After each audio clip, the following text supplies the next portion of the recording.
Hello, everybody. It's really nice to be with you tonight. That was a great introduction, and it's a pleasure to be with you. I apologize. I'll state the obvious. I am not Will Harris. He was unfortunately unavailable. One of the things that's great working in a family business is trying to wrangle Will Harris and putting all of his events and commitments into a Google Calendar. Those types of things don't exist. So he is currently in Rhode Island speaking, and I had him slated to talk to you all. So I'll first start off by apologizing that I'm not him, but it also opened up an opportunity for me to be with you guys tonight, which I'm really grateful for. So Duncan told you a little bit about who I am and what I do. I have been working as a full-time employee at White Oak Pastures since 2010. And I'll tell you that growing up here in Bluffton, Georgia, which I'm sure many of you can tell by my strong Southern accent, has been a lot of fun. You know, the farm back when I was growing up was a pretty industrial one. I was born in 1986, and we were a commodity cow-calf operation. We had nothing but cattle, and I spent every free moment that I had either being on the farm with my dad, feeding cattle, grains, and whatever else we could get our hands onto to get into them, to fatten them up for the commodity market. Or I went to work with him as a child. He was a regional salesperson for one of the largest chemical companies here in the state of Georgia. So it's a sort of an odd childhood to position us to run a organic grass-fed beef operation, which we do today. But the farm for me was really never about the farm, and it was more about a really important family dynamic that I think so many farmers have today and want to have with their children or parents, whoever's involved. It was never about a product or a process. It was about being able to be with my dad. And I'll treasure those memories for the rest of my life. But it did cause me to form a real loving relationship with the land and with the animals that dates back, to certainly my childhood and his too. A little bit about our family and our evolution. Duncan mentioned I'm the fifth generation. So we've been in South Georgia doing what we do for a very long time. My great-great-grandfather came here after the Civil War, and was basically started over by his uncle, who was a medical doctor. And the farm was very similar back then as it is today. We like to say that if you wanted to eat it, wear it, or smoke it, you grow it. And that's the way they operated. And it wasn't until my grandfather's watch, born in 1920, passed in 2000, that things really changed for us on the farming side of things. His interest was more about packing pounds of beef onto cattle to sell them into the commodity market. It was using tools like chemical fertilizer, fungicides, pesticides, insecticides to fight nature, to force a monocropped situation with only cattle. And he was really good at it. Harrises tend to be excessive people. If you know Will Harris, you know that excessive personality comes out in every facet of his life.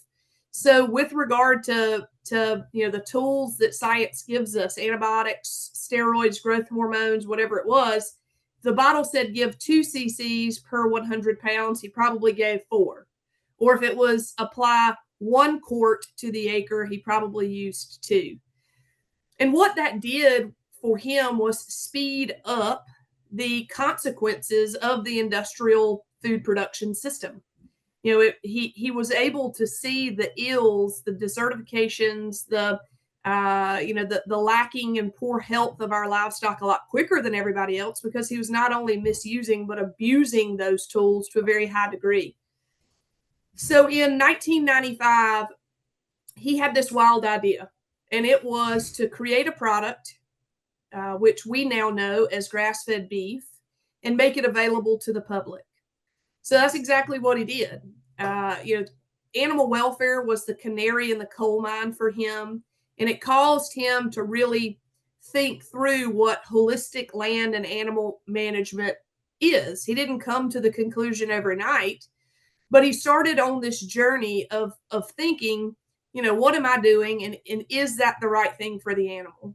And he slowly started transitioning our farm from a very commodity operation to a regenerative one. He stopped using chemical fertilizer on the land, and that was a really hard thing for us. We had used ammonium nitrate on our farm every year, every acre for probably 60 years. In fact, my dad remembers going to a meeting with his dad where the chemical salesman held a fish fry. And I'm sure maybe you guys don't know how important fish fries are to the Southern culture and Southern families. But if you want to get anything done here in the South, you got to have a fish fry. And so they met for the fish fry, and the chemical salesman said, here, take a sack of this and make a design in the ground. Pour it in a figure eight or a smiley face or your initials or whatever you want, and then come back 4 or 5 days after the first rain. And you'll notice where you have applied ammonium nitrate to the soil, and it'll be greener, taller, better looking grass than the parts that you didn't use fertilizer on. So my grandfather did that. He bought into it. He drew a design in the ground, and sure enough, after the first rain, he came back and it was beautiful. He said, I want my entire farm to look exactly like this. And from that moment on, he was hooked. It was just like a drug for us. So in 1995, when my dad chose not to use that, our farm looked terrible. My dad was deemed a crazy person for not using those tools anymore, because our farm didn't have any grass, bare ground, no organic matter in the soil. It was a very obvious bad situation. But after about 3 or 4 years, with heavy animal impact, our soil started to heal and grasses started to grow. And today, our grass and our soil is prettier than anybody else's because we've allowed the naturally occurring flora and fauna to flourish. So we're not exactly drought proof, but our neighbors go all shades of yellow and brown before we do, which is a testament to Mother Nature and how it works when you allow it to work. So those early days of transitioning were not necessarily easy, but it was one step leading to the other. And he finally grew some grass and had a product that he felt really passionate about, and it was grass-fed ground beef. You take an animal to a processor, which is exactly what we were doing, slaughter it, and have the entire carcass ground up into ground beef. So steaks, roast, grinds, everything. And he pitched that to a couple of grocery stores who ultimately decided to give it a chance. Some of you might have heard of Publix supermarket. It's kind of a southeastern grocery chain, and they were the first customer to give us a chance. Shortly after they joined on, Whole Foods bought into the program, and before too long, we were selling far more grass-fed beef than we could rely on outside processors to slaughter for us. So in 2007, Dad took tremendous risk and built an on-farm USDA inspected processing plant in Bluffton, Georgia.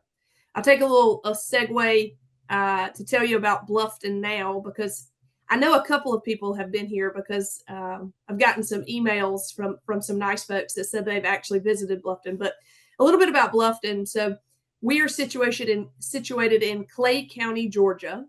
And the population of Bluffton is 100 people. And I'm not sure where you guys are with regard to population, but here in South Georgia, that's a pretty small town. There's no stoplight. There's no convenience store. There's no gas station. It is just a little blip on the map.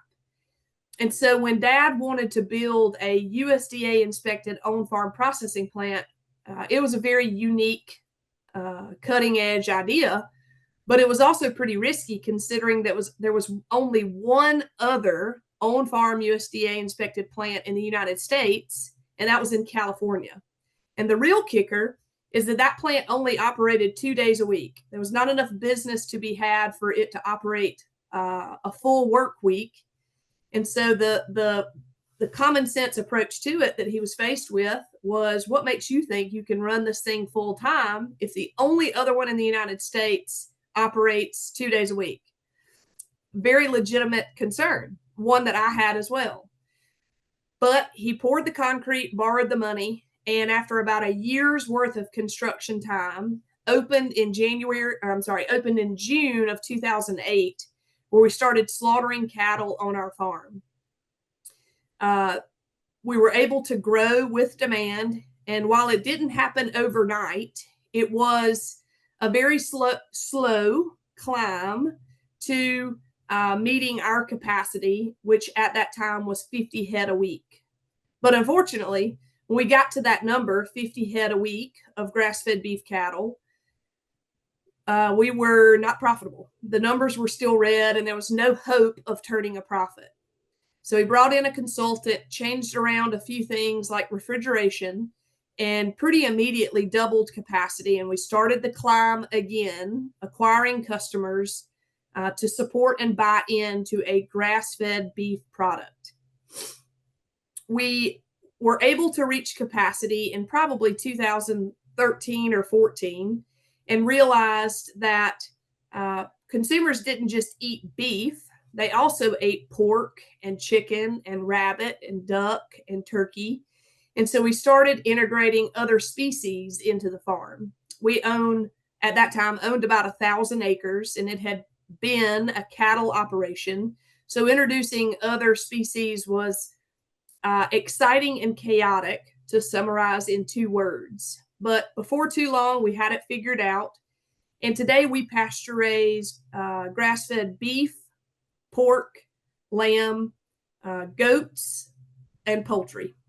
And we sell all of those products either through wholesale outlets like grocery stores or our own e-commerce model through our website.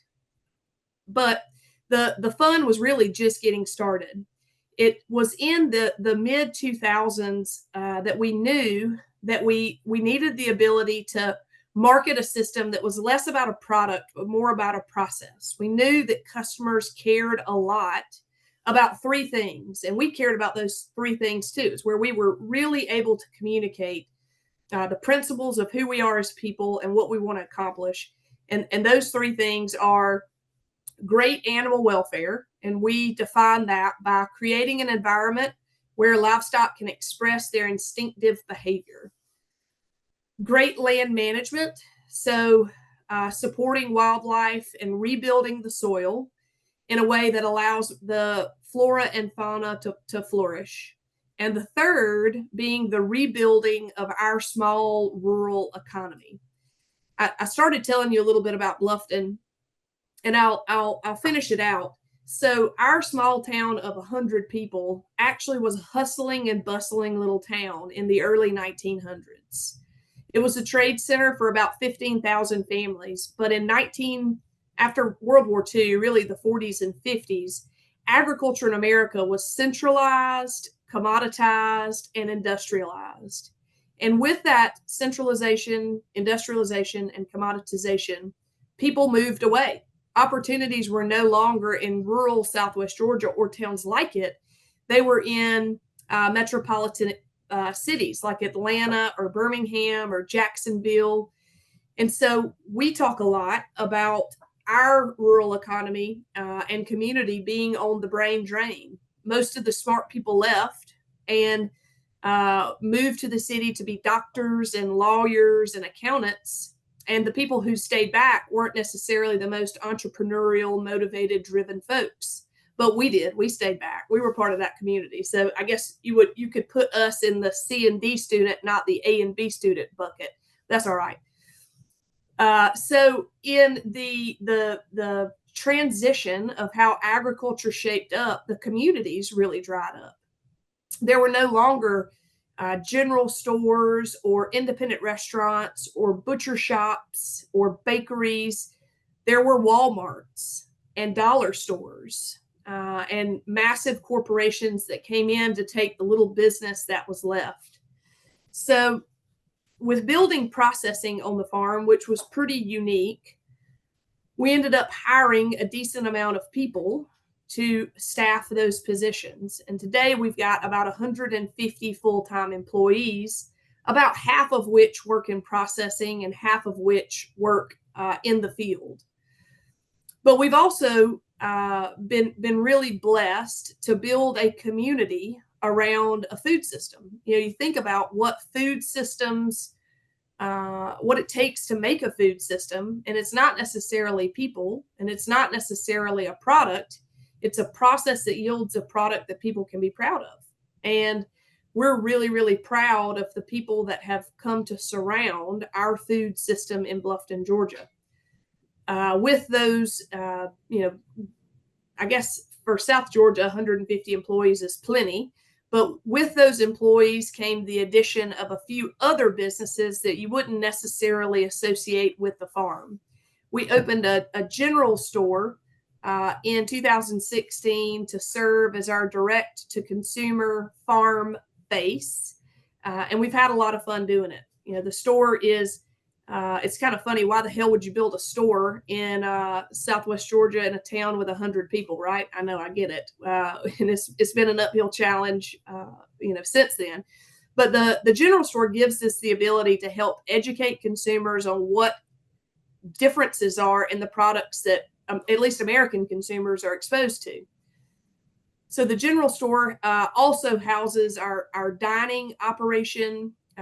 In addition to some events, we've really put our foot forward with regard to educating consumers and farmers on regenerative systems. We hold several classes where I teach. I do a lot of marketing classes. My younger sister teaches. She does some retail classes. My brother-in-law and father teach production classes.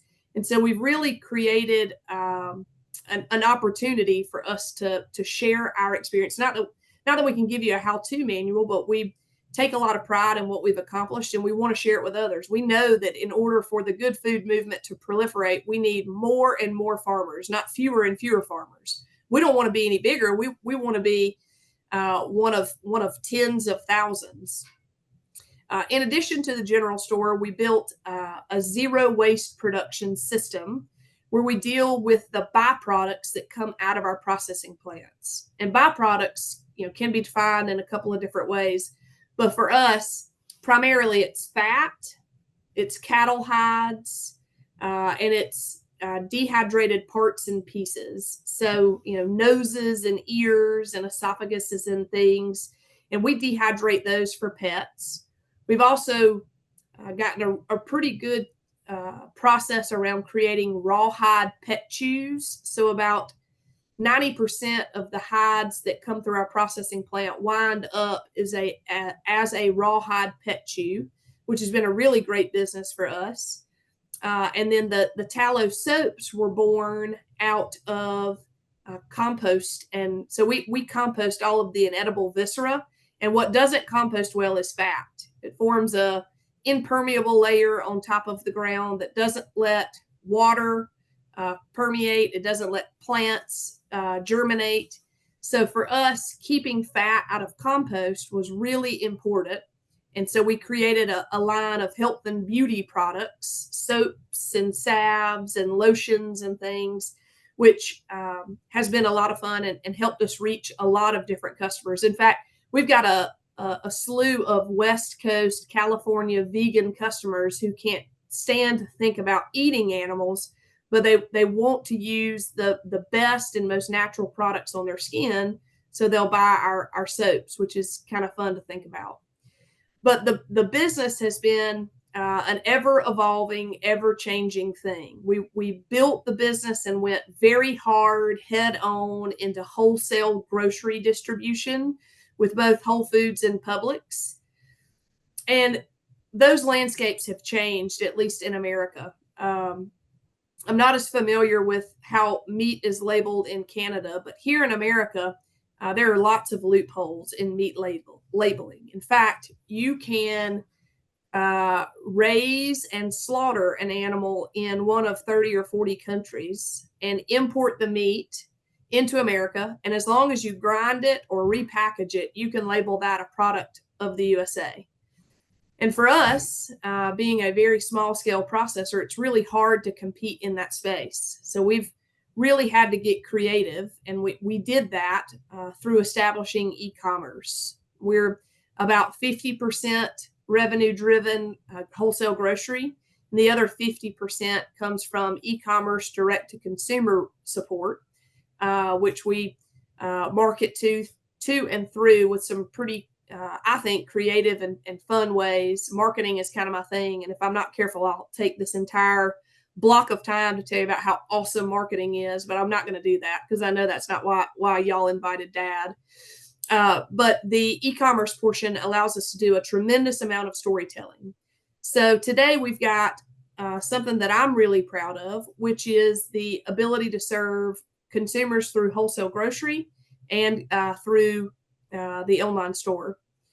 We have been really active with regard to education. In 2021, my dad founded a nonprofit called the Center for Agricultural Resilience, and that has allowed us to do a tremendous amount of education. And so Dad has been able to move on to do things like writing books called A Bold Return to Giving a Damn, and taking on some speaking engagements, which he's currently handling tonight.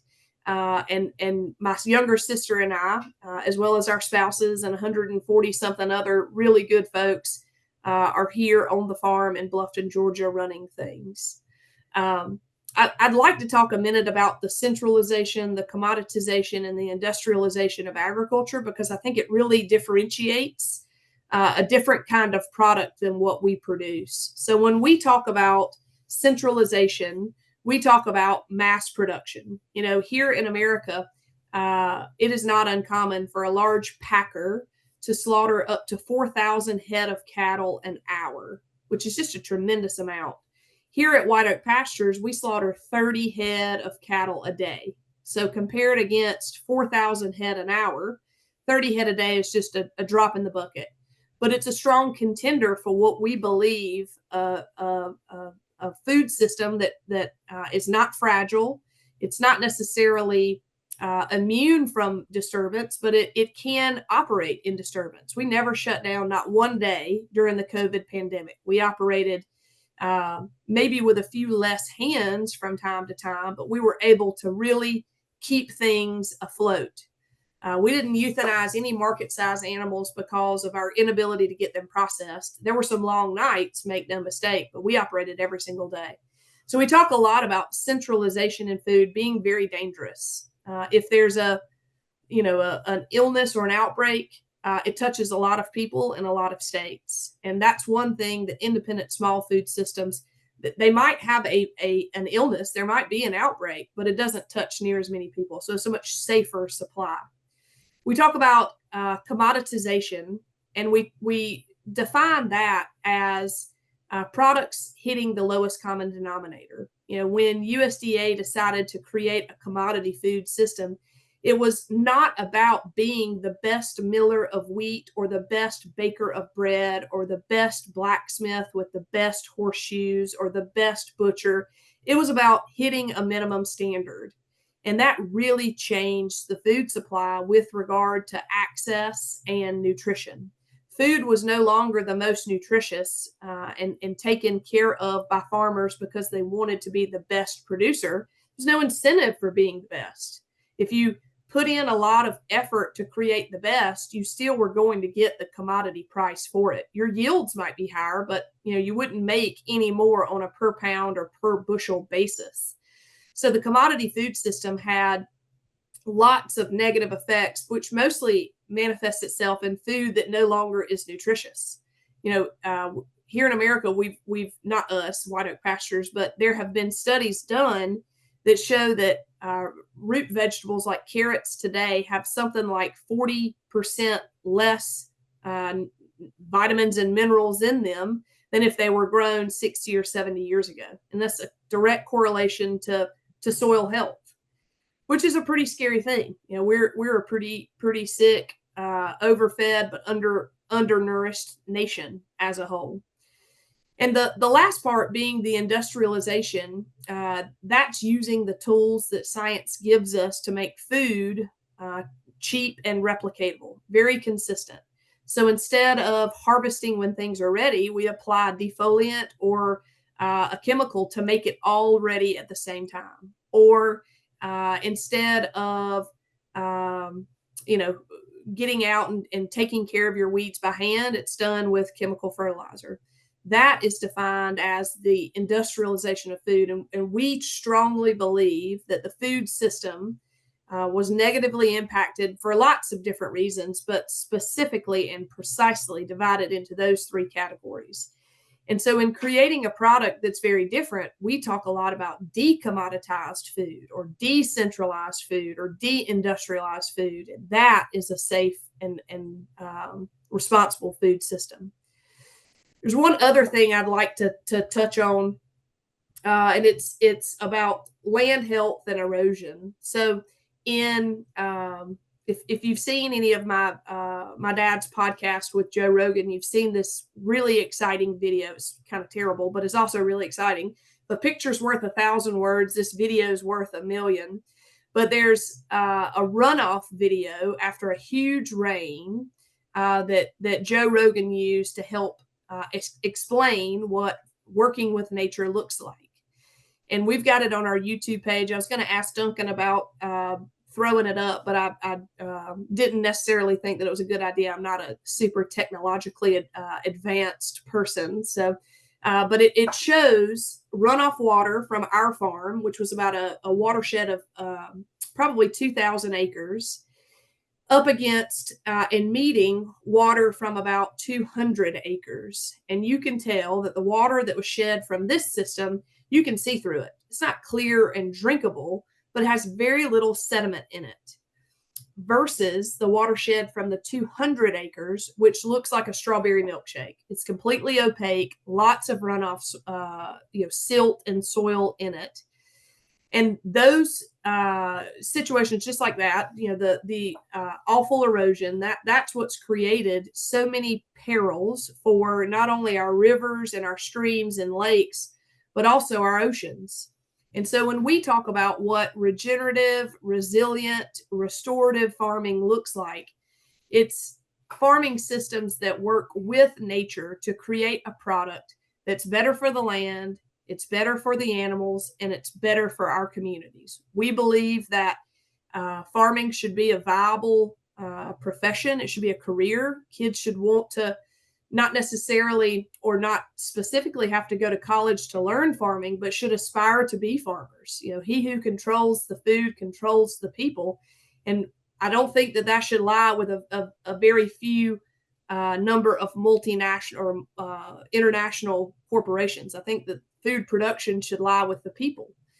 And so it has been a life mission of mine to help bring other farmers in, to teach them how we operate. And again, not to provide them a how-to manual, but to inspire them that if accomplishing what we've accomplished at White Oak Pastures is possible by a C and D student, my father, with traditional bank debt, not a Rhodes Scholar with a trust fund, but completely obtainable bank debt, it's possible for anybody. So with that, I'm not sure, Duncan, if you want to roll into questions or if there's anything specific that the group would like for me to talk on. Y'all let me know how you want to handle the last half of this. Can you hear me, Jenny? Yes, sir. First of all, awesome. Thank you so much.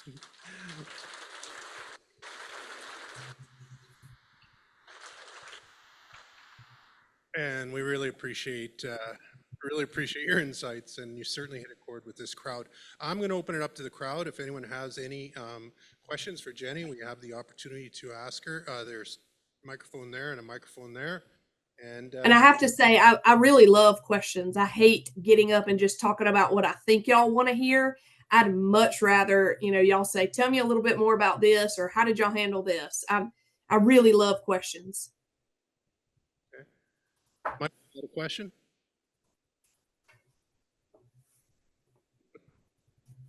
Perfect.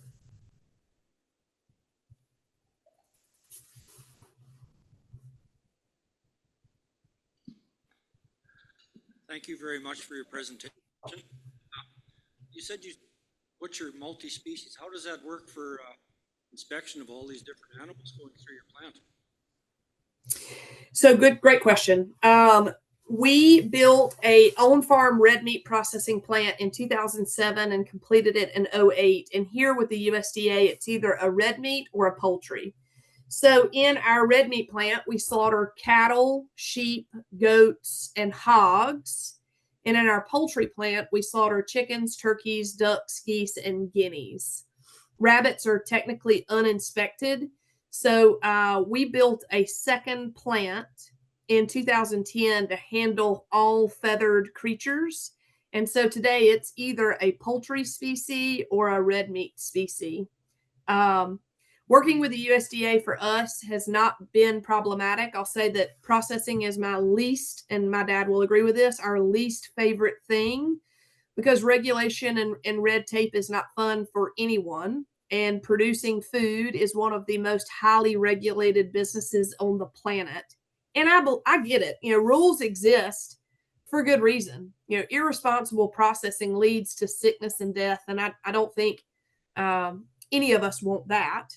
But, truthfully, we have a good working relationship with USDA, but we are very serious about, going by the rules. On the first day processing, I remember my dad calling me into the kill floor, and there was about 5 or 6 employees, and I was one of them. And my dad pointed to the lady in the white coat. She's our USDA inspector wearing a white hard hat. When you walk in the room, you know exactly who they are. And he said, all right, I'm the one that's going to sign everybody in here's paycheck on Friday. So you work for me, but you truly work for her. And if she tells me that you don't do what she says, we're going to have a problem. And so from that day on, since that day in 2008, we have been, it has been a really clear non-power struggle with USDA that if they don't like the way we're doing something, let's talk through it. Let's look at the regulation, and then let's figure out how we can move forward.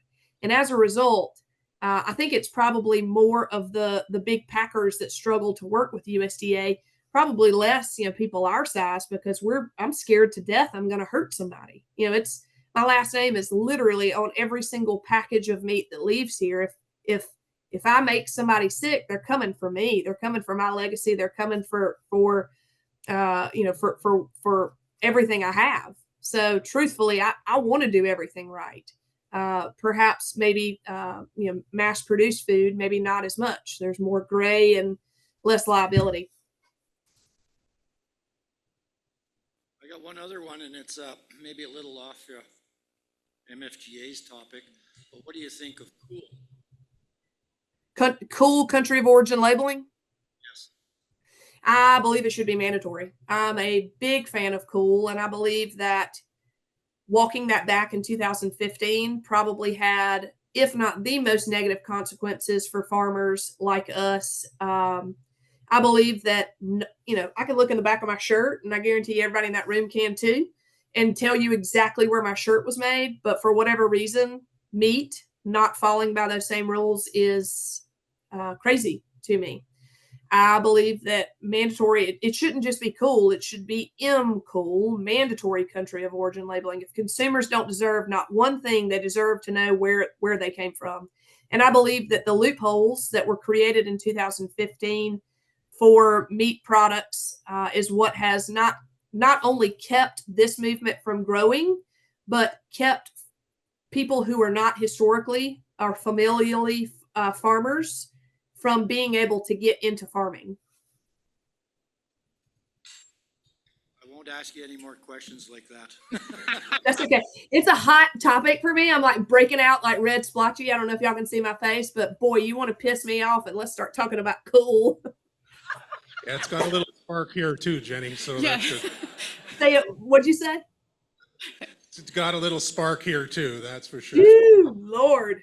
Yeah, that's good. I tried not to cuss the entire time, but boy, if we want to start getting flavorful with our language, that would be one way to We do give it. up. We're friendly Canadians. We're polite. It's all good.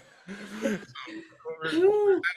Luzette has a question for you. Yeah, Bluesette Campbell from Meadow Lake, Saskatchewan. Thank you for your presentation. I don't know if you get this a lot, maybe because you're a teacher, but you speak phenomenally well. You're easy to follow, and really appreciated your presentation. I have two questions. Thank you. Can I thank you for that, because I was incredibly insecure coming in front of a group of 250 people who were expecting a 250-pound 70-year-old guy, and not that I don't weigh 270 pounds, I'm not quite there yet, but shoo, I was nervous. Yeah. Well, it didn't show. You masked that very well. So I have two questions for you. One is going to be fun, and one is maybe not going to be so much fun. So I'll start with the not so fun maybe question. Okay. Follow it up. So my first question is personal. My second is about marketing.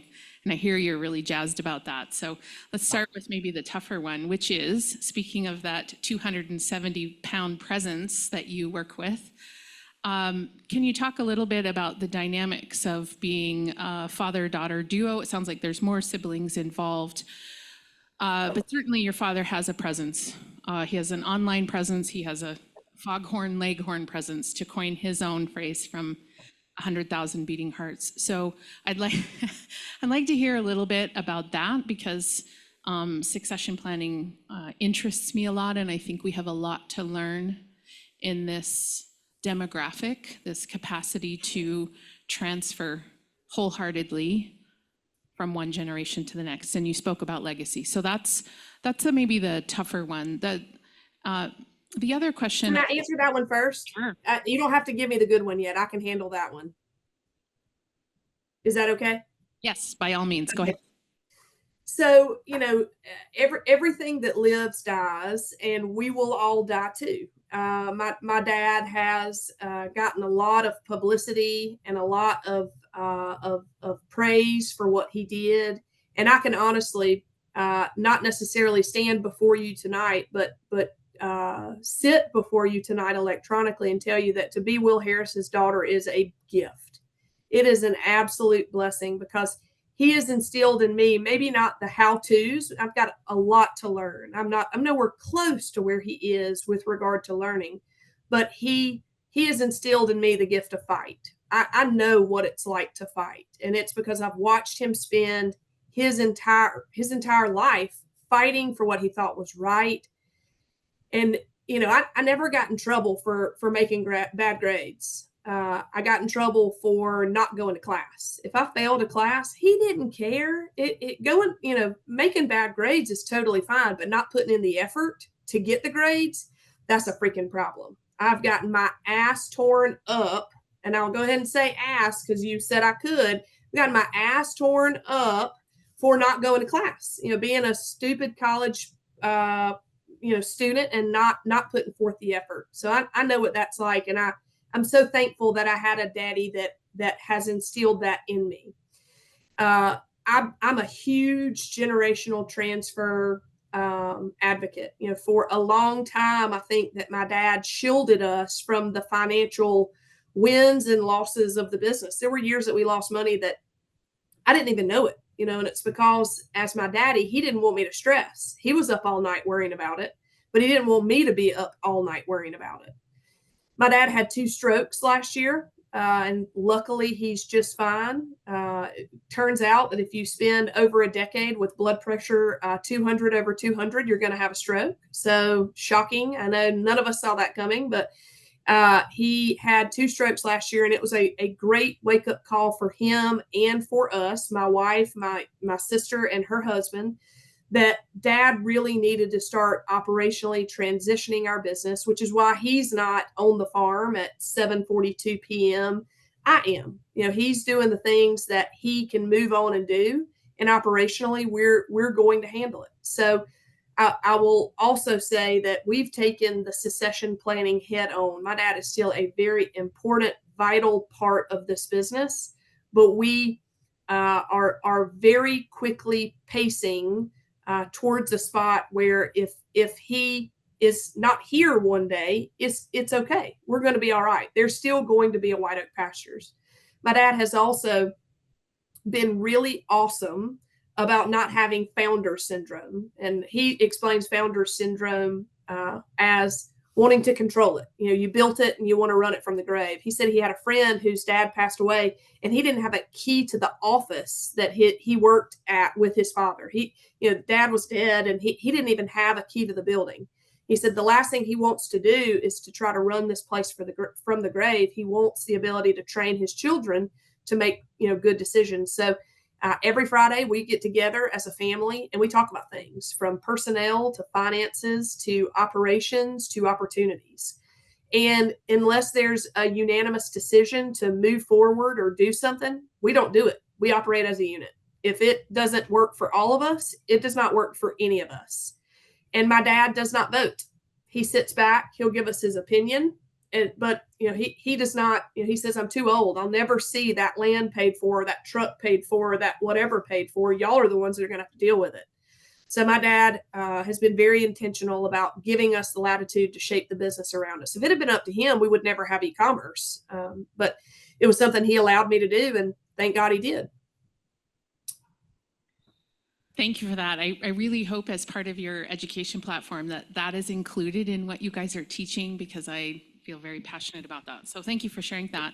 My second question revolves around the marketing. And do you believe that your success in marketing, either e-commerce or your storefront, stems from a consumer-driven market, or does it stem from a producer-driven market telling consumers what they want? Do you understand my question? I do. And I'll 110% say that for us, it might be different for others, but it's consumer driven. We produce the things that we know our consumers want to buy. And I truly believe that if change happens, it has to change with the consumer. In order for them to dictate how they want things raised or grown or treated or whatever, they've got to speak up and then back it up with voting with their dollars for the future they want to see. So for us, if you send an email to info@whiteoakpastures.com, which we get a lot of them every single day, I read every single one of them, because I believe that consumers are telling us exactly how they want us to operate from a business perspective. Now, we're going to ultimately do what works for us. If we don't have the time, the money, or the management, it won't happen. But I believe it's consumer driven.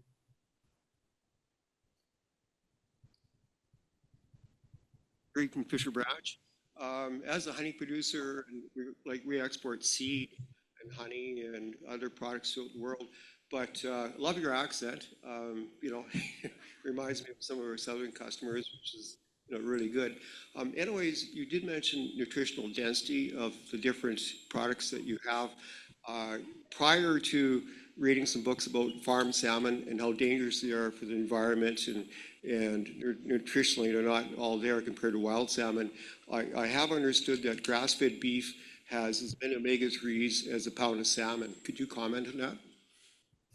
You don't want me commenting on nutritional density. I know the general studies, and I know that pasture raised, true pasture raised, not bullshit free range, true pasture raised meats that are raised in accordance with nature and the way they evolved. How could they not be more nutrient dense? I mean,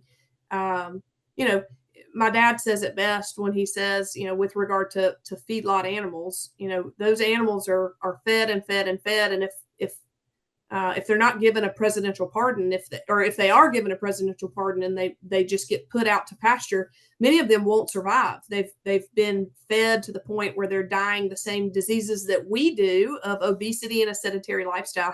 How can eating a dying animal be good for you? And that's more of a question, not a statement. But there's a lot of great stuff that's going on here in America. The Casey and Callie Means have gotten really, really vocal. They had a recent Joe Rogan episode. That information's out there. I think it would be super disingenuous as I sit here with my can of Coke to tell you how important nutritional density is, because I'm a sucker for a Coke.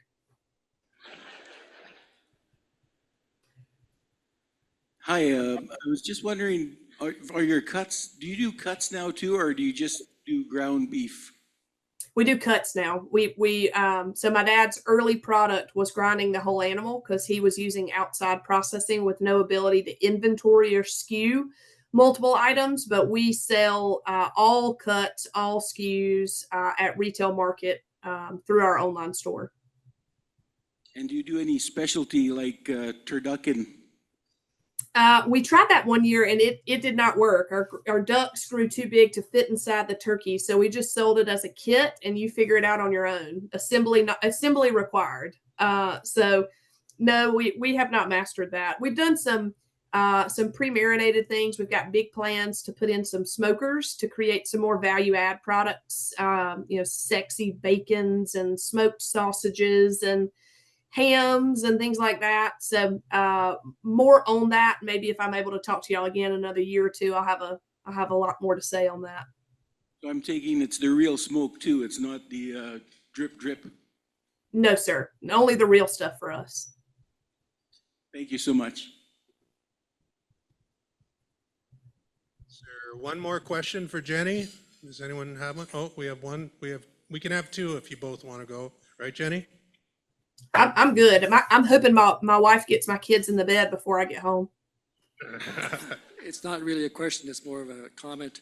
I'm not sure if you're familiar with the book called The Barons. It just verifies everything that you're talking about, the industrialization, the commercialization, and the driving the food value out of the food system with the American system. It's a book that every consumer should read. What's it called? The Barons. I'll write it down.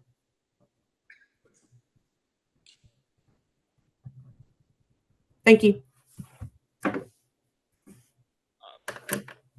So I guess a question that I would have is, you guys talk about, going from the grass-fed beef side and then, integrating pigs and a lot of different animals. I was just wondering if you guys had any experience kind of diversifying so much to get to a point of diversification versus diversification, where, you kind of got your chicken or your eggs in so many baskets that you guys weren't really focusing on parts of the business that were really moving the business forward. I was wondering if you guys had any stories on that side, or if there'd be anything that you'd give maybe a smaller scale, who's interested in maybe diversifying to different direct marketed products, kind of an idea of maybe some learnings on that side. Thanks. Absolutely. I can speak to that all too well. 2 years ago, we lost a lot of money. The numbers were red, they weren't black. And it caused us to focus on the fact that just because we love to farm and just because we love to do this doesn't mean that we can afford to do it. If it's going to be an actual working system, we have to run it like a business. And so we got real down and dirty, growing revenue and controlling expenses. And I'm really proud of those efforts. I think I love marketing, but I think I really love business. And it was something that I took really, really seriously. And in looking at it, we were not going about pasture to poultry in the right way. We were losing a tremendous amount of money in the pastured poultry broiler bird business. And we couldn't afford to do that. It's okay to lose a lot of money if you have a bigger pot of money to lose it from, and we didn't have the bigger pot. So that became an instant issue for us. So we have actually, as of, I guess, June of this year, stopped producing broiler birds temporarily until we can figure out how to do it and not lose a tremendous amount of money. It's pretty unfortunate considering that we built a whole processing plant for chickens and turkeys and ducks and geese, but we've since started cutting some beef and have some plans to change our poultry plant in a way that will allow us to still process some birds, but also accommodate some other species, like processing hogs in the poultry plant. Be a little complicated with USDA, but what I know is time and space, separation of time and space. So I don't think we're going to run into any issues there. We've been pretty explicit with them on our plans, and they're on board. But I'll leave it with saying that, you know, we all love to farm. You're probably at this conference because you love to farm, and I also love to farm. But we have to remember that a love for farming can't be overshadowed by the fact that it is a business and it has to work like a business. And we did exactly what you said. We fell in love with it, and it was what we had always done and what we wanted to do. And, you know, we just repeated it for a decade, and we got to the point where, you know, we couldn't do it anymore. So pastured poultry is probably the best example of that for us. I think we have one more over there. So. Is this on? Okay. I was just wondering if you could speak to the management side and human resources side of managing all those employees and the hiring and all that goes with that. Sure. You know, there are two groups of people who work at White Oak Pastures, and that is a group of people who are really passionate about what we do, the process that we do it with, and the product that we create. And that's the larger half, the majority half. And then there's another half of people that are just here for a paycheck. And that group's kind of hard to manage. You know, it's a decent amount of micromanaging. Did you clock out for lunch? Are you riding the clock? Did you, you know, whatever those issues are. So to say that managing people is easy and fun, it is absolutely not easy, and it is not always fun. But we've got a really strong management team in place that has a lot of experience and a lot of knowledge with regard to getting the jobs done. There's, you know, this is, some positions are very, you know, laborious. Not, you know, you're not going to make 6 digits a year, you know, picking up eggs. Shocking, you know, that can't happen. You know, so there's a decent amount of turnover in some of those positions. But, you know, from a skill perspective, we operate our business, and you're not going to think this is true, but you can Google it, no problem. But in the poorest county in the United States, where I'm sitting today, Clay County, Georgia is the poorest county in the United States in the 2020 census. And so there are plenty of people, but not plenty of people who want to work. And so I will say that staffing is challenging. It's challenging for me. It's challenging for my managers. It's challenging for my supervisors, but it's ultimately part of making things work. So it's a balance between automation and systems and what can we put in place to maybe staff a position that's tough. Right now, we're considering a hide puller on our kill floor, skinning cattle 30 a day. Tough job. You know, it's laborious. It's hard. It's a lot of bending over. And you know, if we can afford a hide puller and maybe turn that instead of a 2 or 3 person job into a 1 skilled job, let's do it. So you know, it's a fine balance between economically growing and providing opportunity and sensibly running the organization in the right direction.